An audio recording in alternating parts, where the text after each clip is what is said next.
What's up, high levelers? It's Andrew, and today I'm excited to announce that we can now support Facebook stories in the social planner. This is super exciting. It's going to be a quick feature. Let's dive right in.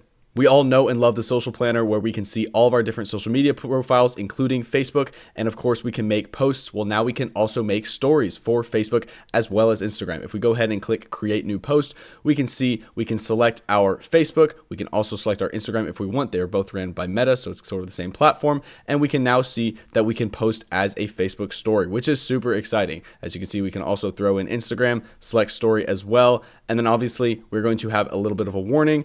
This isn't going to be supporting captions. If you know how stories work, there are no captions. So all you have to do is upload your image or your video. We've got a 1 GB maximum for videos, a minimum of 3 seconds if we're going to be uploading a video. And obviously, please try and upload any images as JPEGs, PNGs, or GIFs.